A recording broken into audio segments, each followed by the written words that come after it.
Pues buenas tardes. Una vez más a compartir unos momentos con unos buenos compañeros y un buen conferenciante y a hablar sobre economía islámica.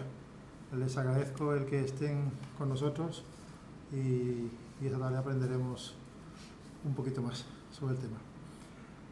Nos acompaña el profesor Ibrahim Abulola, que es de la Universidad del Rey Abdulaziz de Arabia Saudita, que está aquí gracias al Instituto de Empresa, al Centro al Centro Islámico, Centro de Economía Islámica, que están empezando a funcionar, empezando a montar en el Instituto de Empresa. Nos acompaña Celia de Anca, gracias a la cual, es la directora del centro, gracias a la cual podemos tener al profesor Ibrahim aquí con nosotros hoy. Celia. Muchísimas gracias y buenos días a todos. Como decía el profesor Collado, el tema de la financiación islámica es un tema de cada vez creciente interés. Sigue siendo cerca del 1 o 2% de la banca mundial, sin embargo, tiene un crecimiento cercano al 15% anualmente. Entonces empieza a ser un tema que en todos los mercados financieros tiene un interés fuerte. El Instituto de Empresa, intentando también siempre dar el servicio de las últimas tendencias y un poco lo que importa tanto a la empresa como al mercado financiero internacional, hace ya un año empezamos a hacer una relación con la Universidad King Abdelaziz con la idea de montar conjuntamente un centro de finanzas islámicas. ¿Con qué sentido? Pues intentar dar conjuntamente cursos. Por eso el profesor Abulola ha venido a dar parte de un curso que tenemos de financiación islámica en nuestros máster financieros. Estamos haciendo conjuntamente también investigaciones, así como diversas conferencias y programas de formación, porque realmente creemos que es un tema que cada vez está siendo más importante y que cada vez los mercados financieros, ya no solamente desde el punto de vista de la economía globalizada y del mundo árabe, sino incluso también dentro del mercado financiero más tradicional. El profesor Abulola tiene más de 20 años de experiencia en áreas de Islamic Finance. Como decía el profesor Collado, es profesor de la Universidad King Abdelaziz de Jeddah. Lleva en esa universidad también más de 10 años enseñando en diferentes departamentos. Ahora es el vicedirector del centro que tiene dentro de la Universidad de Financiación Islámica. Y además tiene una gran experiencia como consejero tanto de gobiernos y de diferentes grupos islámicos. Entre otros, ha sido consejero de la Rajai Bank, uno de los mayores bancos islámicos de Arabia Saudí, así como el grupo Dalal Baraka Group. Entonces, yo creo que tenemos la oportunidad hoy de escuchar cuál es la visión que es la financiación islámica, qué significa, cuál es su área de desarrollo y un poco los retos que ofrece ese tipo de financiación al mundo financiero actual. Y no le quiero robar más tiempo al profesor Abulola, que paso ahora mismo a la palabra. Muchísimas gracias. Pues muchas gracias, Celia. Cuando usted quiera, profesor. Okay. Thank you very much. Firstly, it is my honor to be here, and what we are going to talk about today is Islamic finance. Islamic finance is something that everybody is known about now. Everybody can see. There is a lot of websites in the internet that you can go through, and you can find out a lot of things about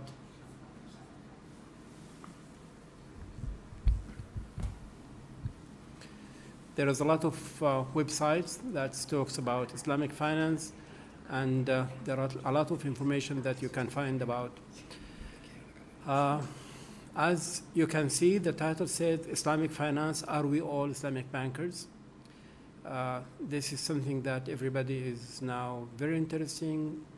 Islamic finance in banking is spreading all over the world. And what I'm going to talk today about is something very simple.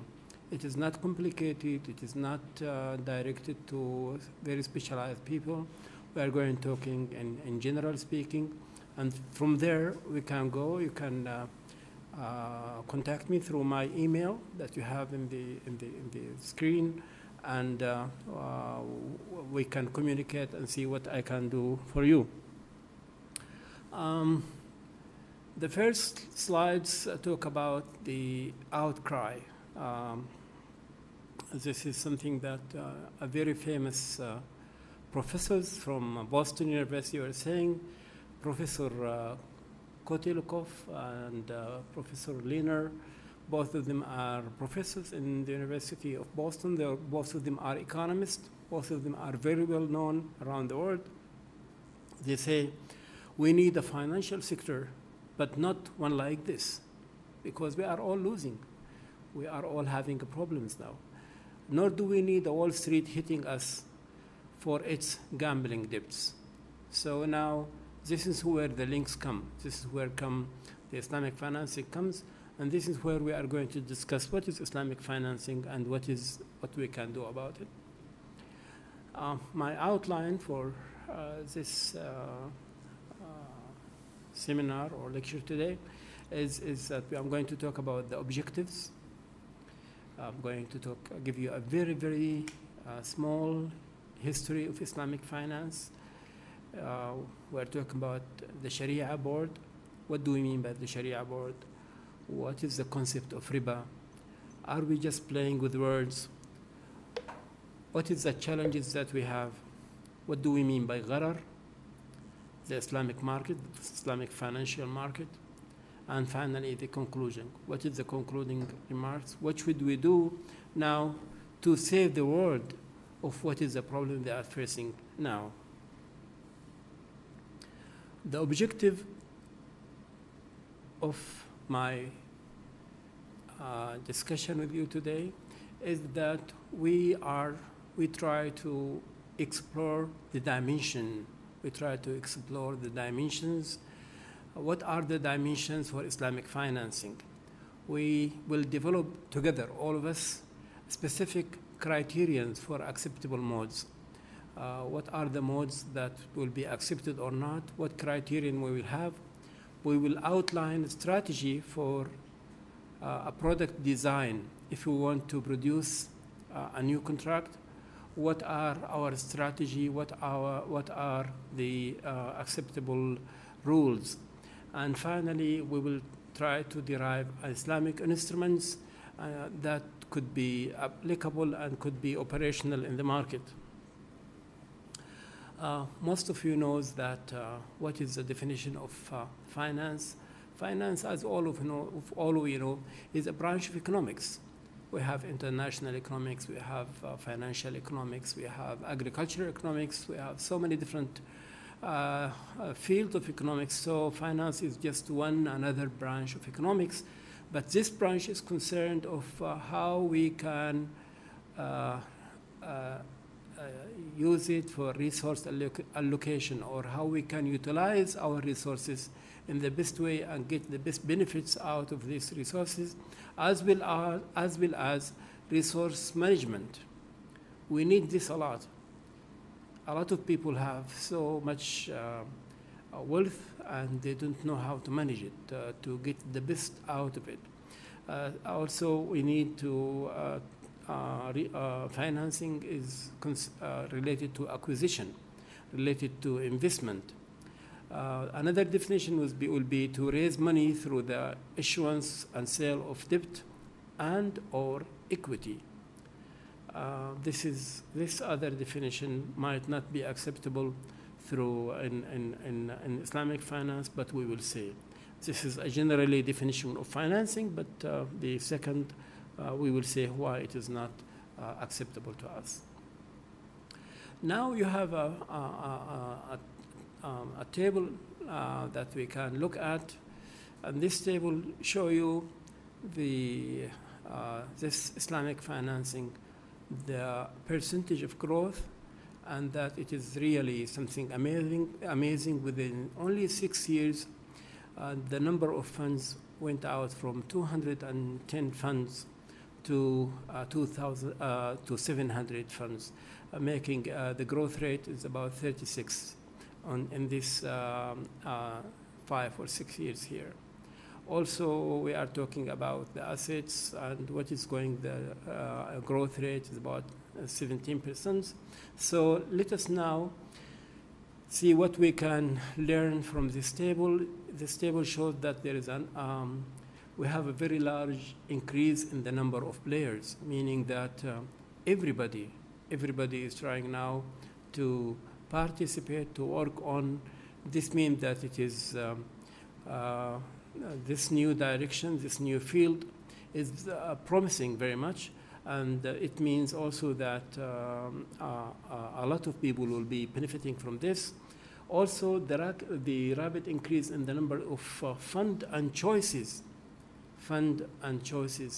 If we take sukuk alone, you will find that it is spreading very well. If you talk about murabaha or mudaraba or musharaka, also it is spreading. So you have so many different choices, and you have so many different kinds of funds.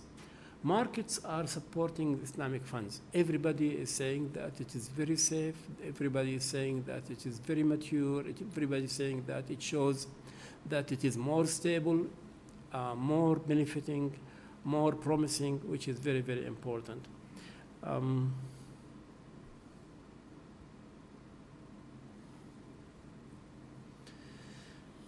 When we talk about the history of Islamic finance, as a matter of fact, it has a very, very long history. It is not something that just came in the last 30 years. It is something that has been there for a long time. As a matter of fact, some historian will say that the writing a check, something was known like 1,000 years ago.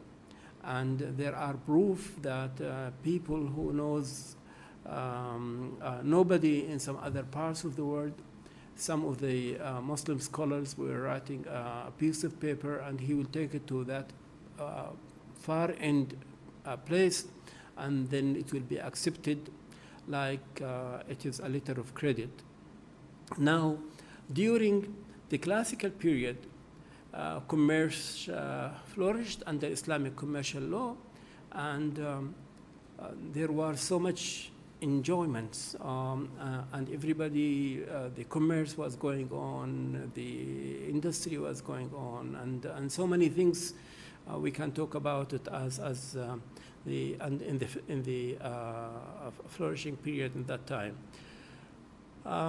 Unfortunately, during colonialism, the development anguished and huge, the Islamic financing was going down, and there was not much support of it.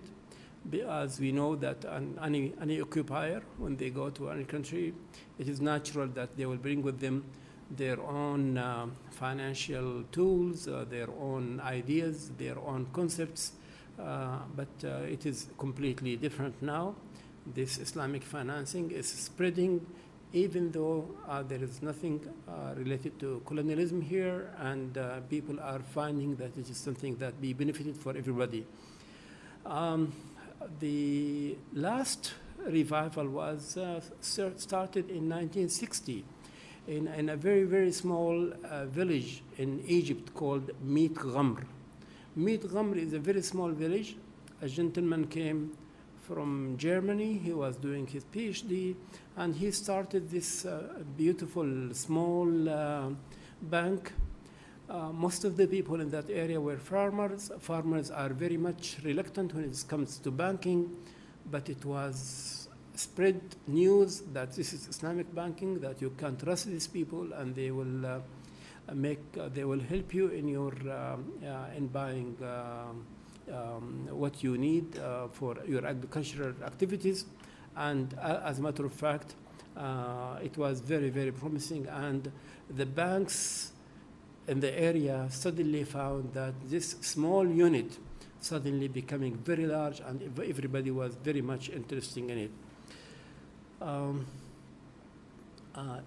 From